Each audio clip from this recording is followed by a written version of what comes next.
Okay. Um, so we talked about we talked about language last week. We talked about nonverbal communication. Another area within the all the when we look at like kind of scope and sequence of social engagement, social interaction, and typical development, an area that we look at, we kind of go through communication. We really highlight the nonverbal communication. And then the next step, which really for peer engagement is really such a crux to move to collaboration. So the co-regulation is kind of the step, and then you move into a more of a collaborative type play. The first step is really learning to regulate your body, synchronize your body simultaneously, sequentially with another person's body, with a peers, with an adult, or then a peer. So if these are, sorry, I'm just bypassing our co-regulation today. And then we are learning to co-regulate and kind of dance with our partner. So we learned it very in the beginning was around patterns play, and how to get to get our child to kind of follow our guide. Now we really move into co-regulation and how we teach kids to move together with a partner, most importantly, adapt their actions according to the feedback, the pace, the regulation of their partner. This is a really important piece, and actually way back in the day, I was interested way back when I was in graduate school of why kids at that point were being diagnosed with autism around the age of like 4.5 and 5. And that was kind of like whatever, for 25 years ago, that was more. Now kids are getting more diagnosed at 2 and 3 because we know a lot more. But back then it was lots of 4.5-year-olds, 5-year-olds. And when I looked at the research, it was all about the red flags and the precursors around school, and how kids that were coming in for a potential diagnosis were kids that were kind of on the periphery in the playground, or weren't staying with their peers in the classroom. So that was all this disconnect with regulation, that all the kids in the preschool and like the pre-K class were moving from the slide to the swings. And then there was this kid who wasn't doing that. So teachers were concerned. So they were relaying to parents, and then parents would go for the diagnosis. And so what you find out when you look at typical development is at 24 months of age, typical kids are regulating their actions with a parent's actions. So if I'm walking with my 24-month-old, if we're in a safe place, obviously, I don't have to hold her hand, but she can walk with me and kind of stop, start, walk together, stop, start. And at the same time, she's looking to me with her gaze shift to make sure we're staying together. So again, you start out with this nonverbal referencing, and then you move to a co-regulation. So when I'm walking with somebody, I am not always looking at them, but I'm using my peripheral to make sure we're staying together as we move down the path or down the sidewalk or whatever. If I'm not watching while I'm moving, I have nothing to base my actions off of. So you kind of have to have that referencing in place to then be able to adapt your actions according to your partners. We do that all the time, and it really goes back to gray area thinking and being able to think about your pace and adapt your pace according to that of a partner. So in a very simplistic level, we start co-regulation with just moving from point A to point B. So like right now is like a beautiful time to work on co-regulation because you have so much time with your kids.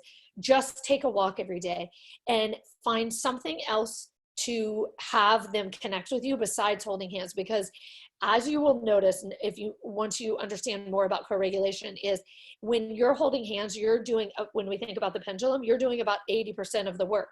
If you notice, your guide, the holding the hands is kind of like the reins. When the child starts to feel tension in the hand, that's their prompt to pull back, or you actually may pull back on them. And so we're doing too much compensation. We're working too hard, and the kids aren't working hard enough, and they're not noticing, and they're not referencing enough. What you want to see them do is that they reference each other while they're moving together and while they're learning to adapt their actions accordingly. So I'm actually going to go back to one of the referencing videos. That's also a co-regulation video where they're doing the red light, green light that you've already seen as a referencing activity, but watch how the two boys look at each other as they're moving together, and watching Megan say red light, green light. Hold on. Okay. So this was highlighting the referencing, but watch how the two boys, when they start, there's like a moment where they look at each other to make sure. See how the taller one is really looking at the littler one to make sure he's staying with him.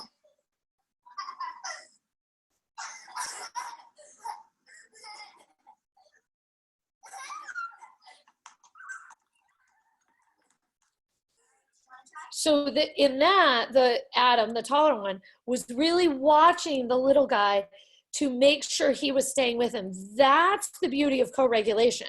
What we're going to see in these videos is that we have to start very simply for our kids. And these two friends, we watched this video about problem solving, but these two friends are holding the magnetiles together to try to keep themselves connected together and moving at the same time. It's actually really, I think there's 3 of them. It's actually really difficult because these kids are very much single independent thinkers, and we're trying to build their group thinking process. And so we're doing that, and we're highlighting that by using the magnetiles to keep them kind of stuck together. And when the magnetiles break apart, that becomes their prompt that, oh no, I have to get back together. So there's 1,000 different things that can be that connector rather than your hand, because that's compensating too much and not allowing our kids to be thinking about the process enough. Ready?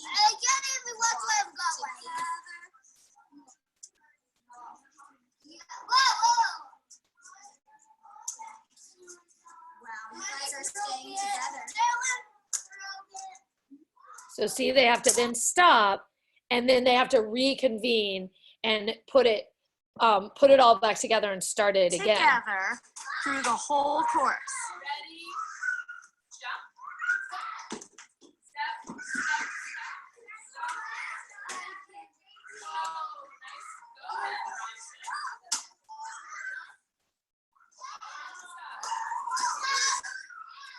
So this was that they're walking together, and now this is called like sequential co-regulation, where one takes the turn, then the other takes the turn, but then they wait. Amazing. And then they wait, and now they start the next one together.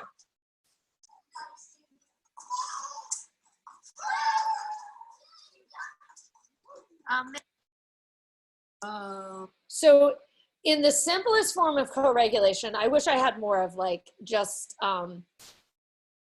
simple walking together, but there's like the video that I put on FaceTime a while ago of like my kids releasing airplanes at the same time. Anything that's about starting at the same time is all co-regulation type things, and all getting kids thinking about getting their bodies moving together with another person's body. And really, if you're walking, you can think of it from one light post to the next. And okay, right now I'm going to be the leader, and we're just going to walk together. And don't start too tricky for them, because you really want them to feel successful with it. Then you can add variations like change your speed and make it more tricky. But in the very beginning, the biggest part we want is just that they will walk with us, notice if we've stopped, and then come back or repair their action, and then continue to walk with us. And you want to keep them kind of moving at the same pace as another person. And then you can add variations to it where you're adding a fast, slow element. So in this video, I'm starting to get these two guys who are pretty impulsive and fast with their bodies, thinking about how they can move together in a fast and a slow action. But if I did it without the hula hoop is basically my magnetiles for this type of interaction, because their bodies in the beginning I just want to show them how to move fast and slow together. So the hula hoop is kind of their prompt of how to stay together with trying to move their bodies and inhibit, when I say slow, to inhibit their body to move slow. Row, row, row your boat gently down the stream. Merrily, merrily, merrily. Life is but a dream. Row, row, row your boat gently down the stream. Merrily, merrily, merrily, merrily. Life is but a dream. So there's like 1,000 ways to keep working on regulation and staying together, pacing your body with another person's body. This is just Play-Doh rolling at the same speed of the leader.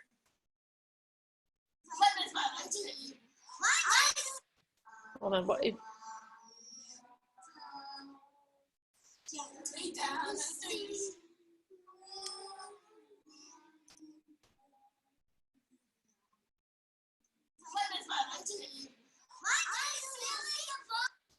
If anyone thinks they're having a hard day, just think of this mom with triplets, and you can put your life in perspective that she now is home with 3 triplets.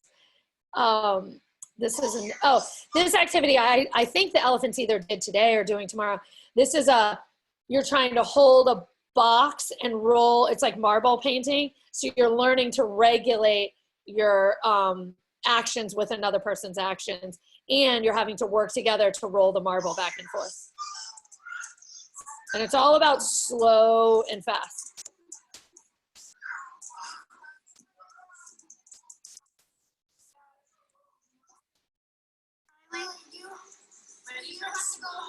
Slow. Good advice. Wow, you guys are doing a great job.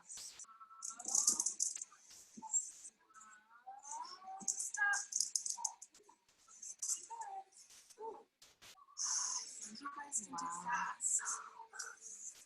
Fast together.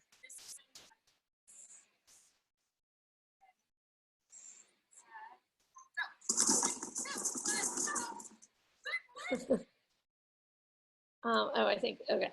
So again, these videos, we could do so many of them, but it's all around keeping your body regulated with your partner's body, and understanding that everything is kind of a dance of moving together. And what, like in the classroom, every transition from the classroom to the bathroom, from outside to inside, is really a co-regulation practice for these kids. They may be moving together as animals, they may be moving together as bears, but they're having to work together because one person can't fly in front of all the other people. They're really regulating their bodies together with another person. And a lot of it is really adapting their actions according to whoever their partner is. So the ways we can do it as a parent are really setting up those scenarios. So one super easy way is going on a walk and maybe you're carrying a bag together, maybe you're carrying a basket together. Lots of you guys have seen the teachers do like scavenger hunts down the hallway where they're holding a basket and they have to walk together. And sometimes they can drop their side of the basket. If you see that your child is not really paying attention, all you have to do is drop your side of the basket, and then inherently they're going to be like, wait, what just happened? And then they're going to look, and you can be like, oh, I dropped the basket. And then that will get them more noticing, and then at least they stopped and waited for you, and then you can be like, oh, thanks for waiting, and pick up your side of the basket and keep going.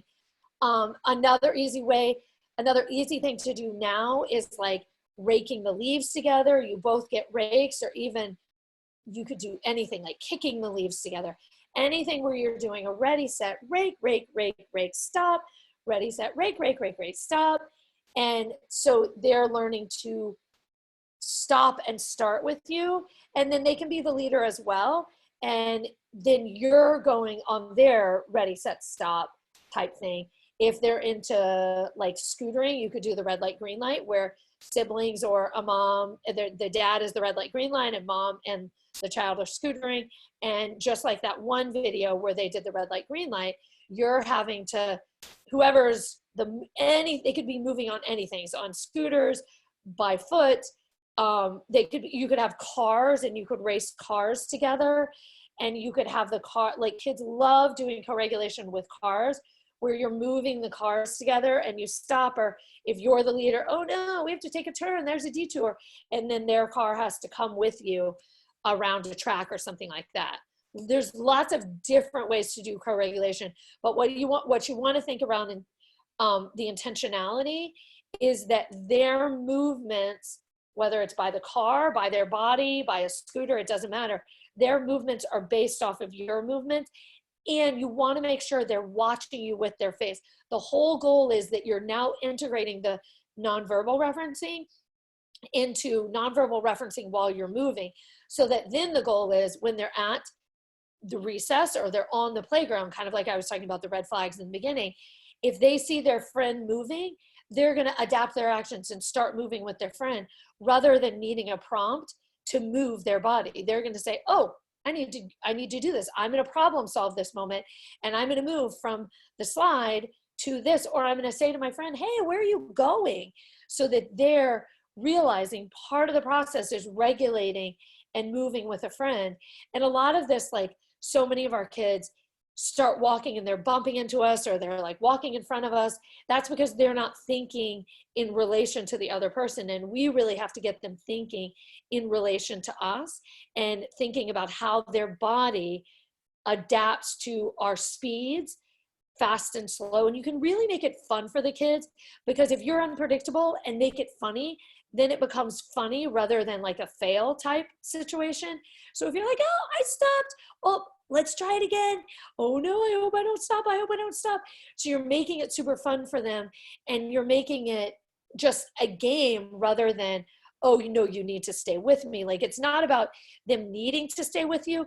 It's about them wanting to stay with you. And the more you practice and you make it fun for them, the more they're going to want to stay with you. And then that becomes an ingrained thought process of, I move together. And then it miraculously turns into that, oh wow, I'm not having to hold their hand as we walk, because they're more in sync with how to have that gray area thinking of, I need to move fast, I need to move slow, type things like that. Do people have examples of things they've tried with co-regulation? Or you can give me an example of something you do every day and I can turn it into co-regulation. Like, not right now, but typically when you used to go to the grocery store, like Trader Joe's is so great because they have the kids grocery cart thingies. And so you and your child can like go down the aisles together and stop and start. And you can be like, oh, I wonder what I'm thinking about. And you go. And then you stop and look at like the macaroni and cheese, but you don't want to use language with it. You really want to do it in a simultaneous way so that they're moving together with you. And I guess one concept is there's two types of co-regulation. There's simultaneous, which is moving together. And then there's sequential, where it's like, I'm gonna kick the ball to you, you're gonna kick it back to me. That's like a coordinated sequential co-regulation, where like in the obstacle course, first they started together, then they stopped, one took the scooter, passed it back to the other one, the other brought the scooter back. So you're still co-regulating your actions, but you're doing it in like a simultaneous, like a sequential way, rather than moving together simultaneously. If you're giving your child a bath, do cups simultaneously, or like sensory beads or kinetic sand. You both have a cup and you raise them up, and then you do a ready, set, and then pause, and then dump. And it's a lot around, part of co-regulation is anticipation for the co-regulation. So you want to get that as well as like, is getting them to do like a ready, set, and make sure they're orienting to you. And then you do a go. So you're teaching them that orientation of, when I don't know what to expect, I'm going to watch and look to find out what I need to find out. It does go back to that, the referencing as well, is the more we teach them to orient, the more they're going to be able to problem solve those situations on their own, rather than waiting for me to be like, look at me, then you'll know when to dump the cup. I don't want them to, then I'm telling them that every time. If they learn an awkward pause, is a time when they actually should orient to us. That's going to allow them the next time when it's a different situation, not the dumping of the cups, they're going to orient to us to understand what to expect for the next moment as well. So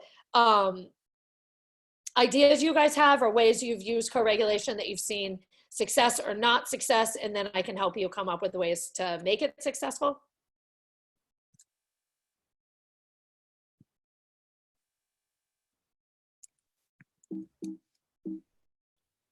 I'll give you more examples. One thing, like right now, there's lots of like pine cones, acorns, wherever you live, there's different things. Get a bucket, and it's kind of like the sender receiver thing we were looking at a couple, whatever, last week, is you have, or if you're on like a nature trail, you have, you say like, oh, let's see if we can find like 12 pine cones, and the child's the pine cone getter and you're the bucket. But if the bucket's too far away, they're not going to be able to put the pine cone in. So kind of like the video we watched where Arya and his parents were moving around with the Unifix cubes, you are the bucket and they are the pine cone. And if you stop, they're going to have to stop. If you keep going, they're going to keep going. So you're kind of moving simultaneously together, and they're going to pick up a pine cone, and then you're going to stop to give them that pattern. But like 2 or 3 times into it, you're going to then keep going. And so then they're going to have to either catch up with you or say, hey, wait, I'm back here. Because part of co-regulation is learning the language. It's almost like the giving advice part of, hey, you need to slow down. Or like, if they're over here, I put the bucket over here. And then either they're going to adapt their actions and come over to me, or they're going to say, hey, turn your bucket this way. So that you're teaching them the language around how to coordinate 2 people at the same time. Another great thing is like if you're going for a walk, and if you're anywhere, it doesn't even matter. Kids are naturally going to assume that you're going to coordinate to them, because that's how we've always done it with our kids. Because if kids aren't good at this, we're going to compensate and do all of the work. But again, we're moving to the pendulum back to a 50-50. So a great thing to do is just run into things, run into a lamppost, run into a mailbox, and then pretend like you're stuck on the mailbox. And then they're going to look back and be like, what just happened? And then you're going to be like, oh, I got stuck. And then they'll come back, oh, okay, I'm better now. And then keep going. So just do, or stopping and stretching, stopping and tying your shoe, do things that are unpredictable that get them watching you for that productive uncertainty, rather than you watching them and compensating for them. You want them, because when it's a peer, peers always do things unpredictably.